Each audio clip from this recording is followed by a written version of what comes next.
Did you know that in the United States, over 60% of all municipal water supplies have sodium fluoride added to them? Now, I wouldn't be surprised if you weren't aware of that fact, because we don't receive any kind of notification on our water bill. We don't get any kind of notice that we have to sign off on. We're not told at all. And we're definitely not given the option to opt out. Now, keep in mind, this is the same substance that, when added to toothpaste, requires a warning label. Now, if you use fluoridated toothpaste, take a look at the back. You'll find a warning that says something like this. Warning, keep out of reach of children under 6 years of age. If you accidentally swallow more than used for brushing, seek professional help or contact poison control immediately. Now, they're required to put that label on there for a reason. Fluoride is established as a poison, and at high enough doses it can kill you. Now, what they don't talk about is the effects with low exposures, and that's what I'm going to go over in this video. Now, I've spent quite a bit of time researching this subject, and I made a collection of links to established medical papers, to the abstracts at least, and I'm going to be posting them at the bottom. So I recommend that if you have any doubts about the facts that I'm talking about here, that you check the links and verify it for yourself, because I'm not making this stuff up. Now, the official justification for fluoridating the water supply is to lower the occurrence of cavities in the population. Now, if you do serious research on the subject, you'll find that there's no strong empirical evidence linking the fluoridation of a water supply and the reduction of cavities in the population at all. However, there are studies showing the adverse effects of drinking that same fluoride over a long period of time. Now, before we go into any of the specifics, I want you to stop and think about it for a second yourself, just on a simple common sense level. Does it make sense to drink fluoride to help your teeth? I mean, most people already use fluoridated toothpaste, and then you're applying the fluoride directly where it belongs, supposedly, and directly to the teeth. Now, if you're drinking water, it's passing over your teeth, but the majority of the concentration is going to end up in your system. You're actually going to be ingesting it. So it's kind of like drinking sunscreen to help prevent a sunburn.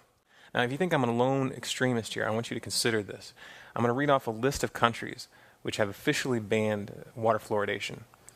China, Austria, Belgium, Finland, Germany, Denmark, Norway, Sweden, the Netherlands, Japan.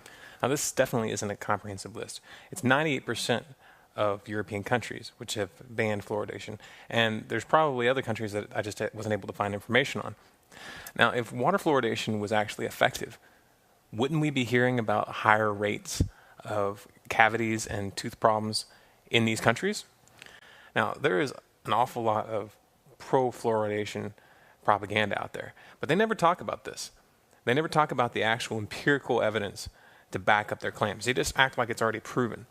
Now, even if there was strong empirical evidence showing that fluoridating the water supply could actually reduce the cavities of the population, it still would not be worth it or ethical once you understand the biological effects of fluoride when it's ingested. Did you know that water fluoridation has been linked to higher rates of bone cancer, to higher rates of osteoarthritis, to repetitive stress injury? It's also been shown to have genotoxic effects, which means it causes genetic damage. It's also been shown to increase the concentration of lead in the blood of children, strangely enough. Now, we're just getting started here. It gets more interesting. There's been studies, and I'm going to link to one of them below, that show that it causes significant damage to the reproductive system and can basically lead to infertility.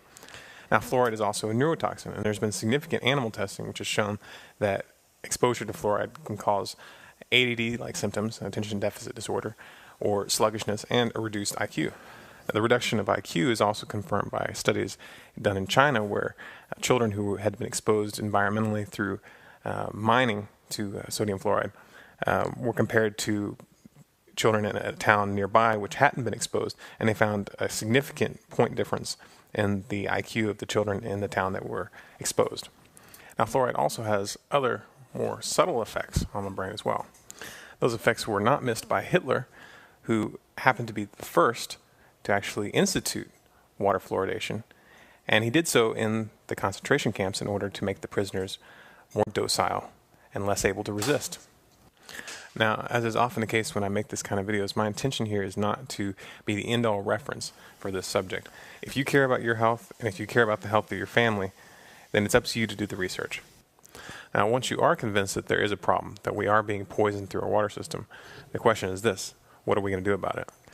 Now, obviously, the first step is to find out if your city actually does put fluoride in the water. Chances are that it does.